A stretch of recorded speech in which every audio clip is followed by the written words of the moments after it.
The news day continues here on One News Now. I'm Charles Lejano.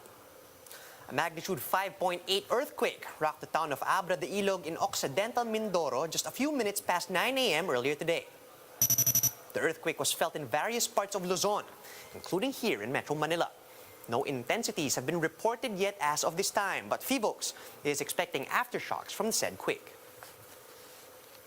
The Caloocan city government is facing difficulties in contact tracing for those who flock to the Gubat sa Syudad resort. Mayor Oka Malapitan said many guests put fake names and fake details on the visitor log sheet. This is why local officials are having a hard time contact tracing, despite the fact that there were only about 400 resort guests last Sunday. The Caloocan LGU urged these guests to come forward so that they can receive help from the government. Ito tulungan namin, pagagamot namin at actually 3 or 4 days pwede na natin silang ipaswab. Maglalagay ako ng sariling slot sa kanila para makapagpaswab sila ng libre. Meanwhile, Malapitan said the city will push through with filing charges against the resort owners who have yet to identify themselves. The mayor said he received a letter from the president of the resort appealing to be spared from charges. But Malapitan says this will not stop the city health office from pursuing charges.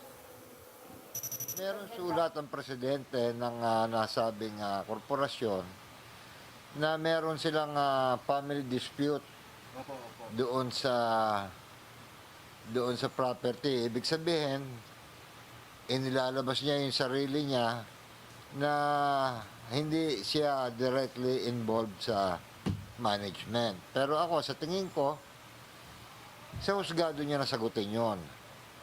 As far as we are concerned, sa kanya nakapangalan, siya ang nilagay namin. Quezon City is launching yet another round of its so-called one-time big-time operations to apprehend health protocol violators. Starting this morning, authorities will make the rounds in all 142 barangays in the city to hunt down quarantine violators. Those conducting operations this morning are the joint forces of QC's Department of Public Order and Safety, the Task Force for Transport and Traffic Management, and Task Force Disciplina. Residents apprehended will be issued tickets or an ordinance violation receipt carrying a fine of 300 pesos. Supreme Court justices questioned the wordings of the anti-terror law that appear to be vague and could be prone to misinterpretation. And one even told government lawyers that a misunderstanding of complex ideologies like communism can lead a person in jail. To give us more details, we have Marlene Alcaide. She's reporting live from Mandaluyong. Marlene, could you give us the latest on the anti-terror law? Charles, the 8th day of oral arguments on the controversial anti-terror law will be held this afternoon. This after the Supreme Court justices scrutinized the vagueness of some of the law's wordings in yesterday's interpellation. During the oral arguments on Tuesday, justices grilled lawyers of the government who are defending the anti-terror law, pointing out that some of the law's provisions are prone to misinterpretation. The justices also continued questioning the red tagging perpetrated by the country's anti-insurgency task force. For one, Associate Justice Ami Lazaro Javier asked Assistant Solicitor General Marisa Halandines what evidence the NTF-LCAC has to prove that groups like the Gabriela and Kabataan party lists are fronts of the CPP-NPA. Javier pointed out that no official resolution on the progressive group's link to CPP-NPA has been released. This led the justice to ask whether the government has insufficient evidence. Halandines said that she could not answer the question and deferred to National Security Advisor Hermogenes Esperon. Justice Javier also asked if spokesperson Antonio Parlade's statement linking groups to CPP-NPA is in his official capacity as a spokesperson. But Halandines denied that these are Parlade's official position and are only based on his personal opinion. Meanwhile, Justice Marvic Bionen pointed out that there is nothing wrong with being a communist. He explained every person is entitled to their own political view, and to be communist does not automatically mean that you're part of the CPP-NPA. CCA.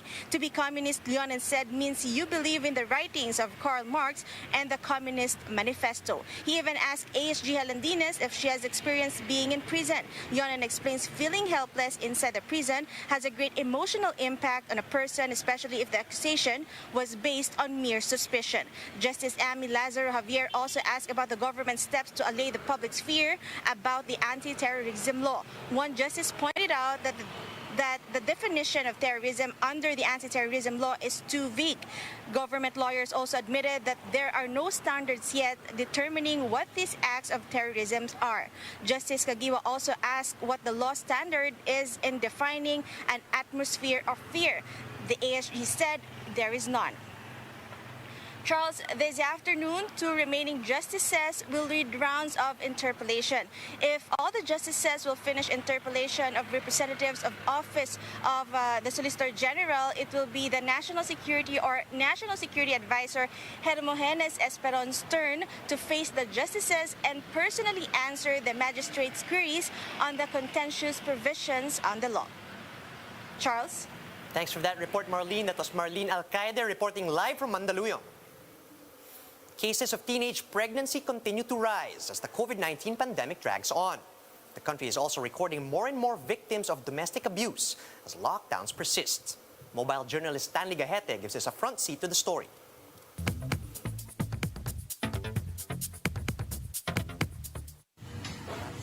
At an early age, Trisha fell in love, then she got pregnant.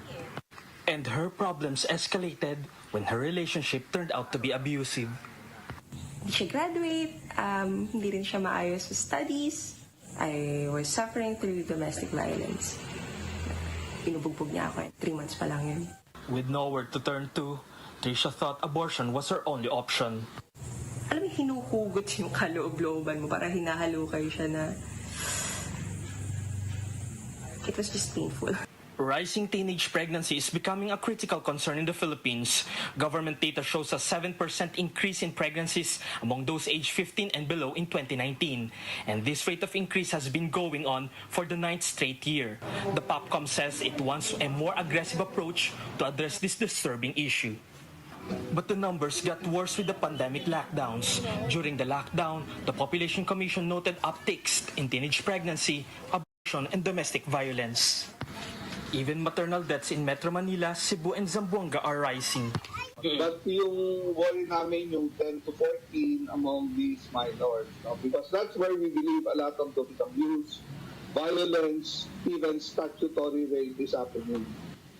The problem, of course, is that there is little POPCOM can do when people are locked down in their homes where many of these abuse occur.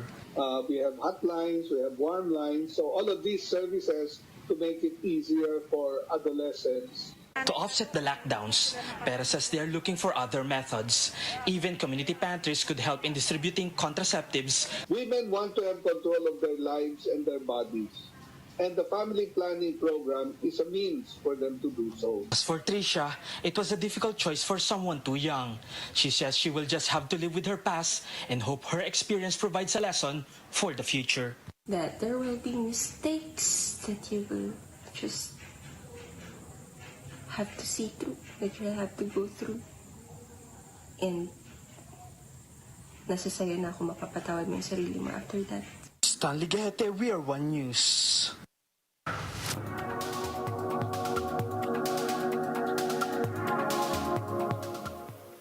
A new black fungus infection is adding complications to India's battle against COVID-19. Rachel Chang reports on Bloomberg Quick Take.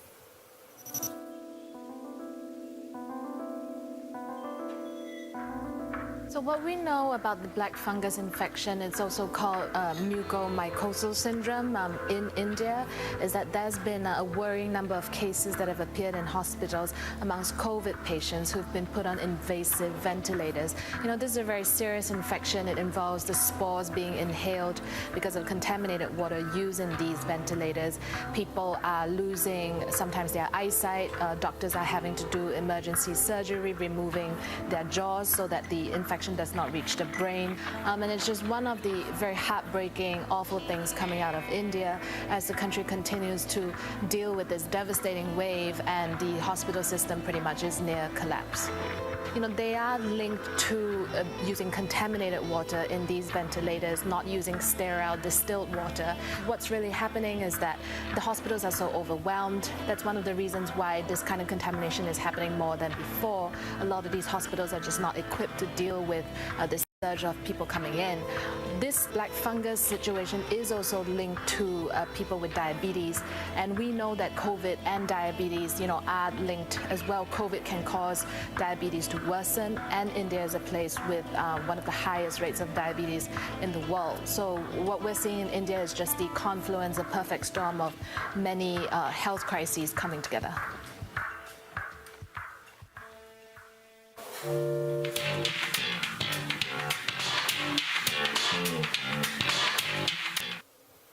Fans can now vote for Pinoy pop group SB19 for the top social artist category at the upcoming Billboard Music Awards.